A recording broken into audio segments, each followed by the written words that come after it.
Hello everyone, इस video में हम लोग बात करेंगे अमेंडिंग एक्ट ऑफ 1781 की। ये बेसिकली एक्ट की सीरीज़ का जो है दूसरा पार्ट है। इस सीरीज़ में हम लोग जितने भी एक्ट हैं ब्रिटिश इंडिया के, उनको जो है इंडिविजुअली जो है एक एक वीडियो में जो है कवर कर रहे हैं, एक एक वीडियो में पढ़ रहे हैं सिंगल एक्ट को।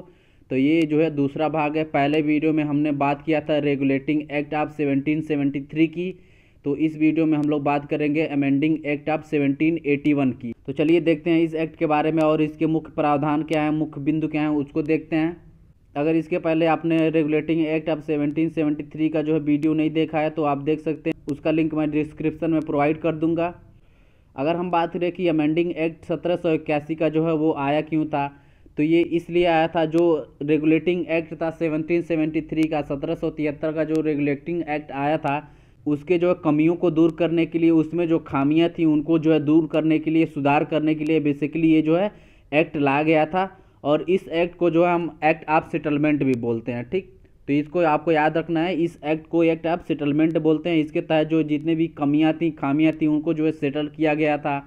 जो 1773 में एक्ट आया था रेगुलेटिंग एक्ट, उसकी जो कमियां जितनी थी, जितनी उसमें खामियां थी, उनको जो है सेटल किया गया था, उनको दूर किया गया था इस एक्ट के द्वारा। तो चलिए अब इसके मुख्य बिंदुओं को हम देख लेते हैं एक एक करके।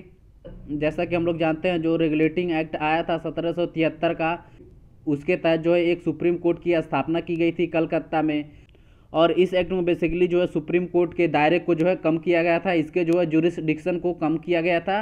और वो कैसे कम किया गया था, चलिए वो देखते हैं। इसमें क्या किया गया था, जैसा कि हम लोग जानते हैं, एक जो है गवर्नर जनरल होता है, ठीक है। जैसा कि पहले गवर्नर ऑफ बंगाल होता था, उसको जो है रेगुलेटिंग एक्ट के तहत जो है गवर्नर जनरल ऑफ बंगाल बना दिया गया था। तो जो गवर्नर जनरल था और जो एक उसकी जो है काउंसिल थी जो उसकी सहायता करती थी, ठीक है, इन दोनों को जो है सुप्रीम कोर्ट से दायरे से जो है हटा दिया गया था। यानी कि गवर्नर जनरल और उसकी काउंसिल जो काम करेगी, ठीक है, जो ऑफिशियल काम करेंगे, उनमें जो है सुप्रीम कोर्ट को दखल नहीं देना है। यानी जो है सुप्रीम कोर्ट के जुरिस्डिक्शन से इन दोनों को जो है बाहर कर दिया गया था, गवर्नर जनरल को और उसकी काउंसिल को, ठीक।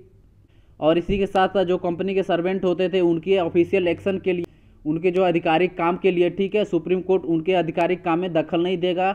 उनको भी जो है सुप्रीम कोर्ट के जुरिस्डिक्शन से जो है दूर किया गया था, ठीक।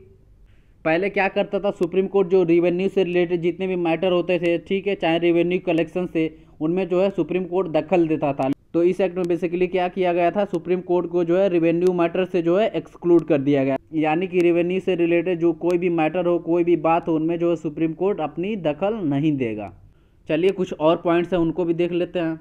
जो सुप्रीम कोर्ट का जुरिस्डिक्शन तय किया गया था, जो दायरा तय किया गया था काम करने के लिए, फैसला करने के लिए, जितने भी कलकत्ता के इनहैबिटेंट्स थे, जितने भी कलकत्ता के निवासी थे, उन पे जो है सुप्रीम कोर्ट का जो है दायरा था, जुरिस्डिक्शन था, ठीक है।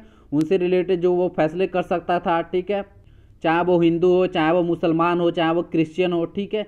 इसमें बेसिकली क्या होता था, समुदाय को जो है उसके लॉ के हिसाब से जो है ट्रीट किया जाता था, उसके लॉ के हिसाब से फैसला किया जाता था। जैसे मान लीजिए अगर वो कोई हिंदू है तो उसको जो है हिंदू लॉ के अकॉर्डिंग जो है उसको ट्रीट किया जाएगा, ठीक है।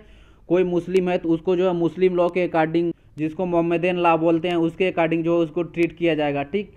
तो बेसिकली उनके जो पर्टिकुलर लॉ के अकॉर्डिंग जो है ट्रीट किया जाता था डिफरेंट कम्युनिटीज़ को।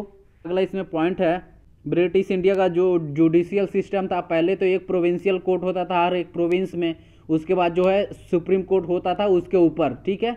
तो अगर मान लीजिए कोई फैसला सुनाया जा रहा है प्रोविंशियल कोर्ट से, ठीक है, तो इस एक्ट के तहत क्या किया गया था कि अगर मान लीजिए कोई उस फैसले से संतुष्ट नहीं है, प्रोविंशियल कोर्ट ने कोई फैसला दिया लेकिन जो है वो उस फैसले से संतुष्ट नहीं है, तो उसको अपील कहाँ करना है, तो उसको अपील सुप्रीम कोर्ट में डायरेक्ट नहीं करना है, उसको अपील करना होगा गवर्नर जनरल के काउंसिल में। यानी कि गवर्नर जनरल का जो काउंसिल होता था, जिसका गवर्नर जनरल भी मेंबर होता था, उसमें जो है उसको अपील करना पड़ेगा, ठीक। तो ये एक प्रावधान बनाया गया इसके तहत, ठीक है, कि अपील जो किया जाएगा गवर्नर जनरल काउंसिल में किया जाएगा, अगर प्रोविंशियल कोर्ट का जो है मैटर है, जजमेंट है तो।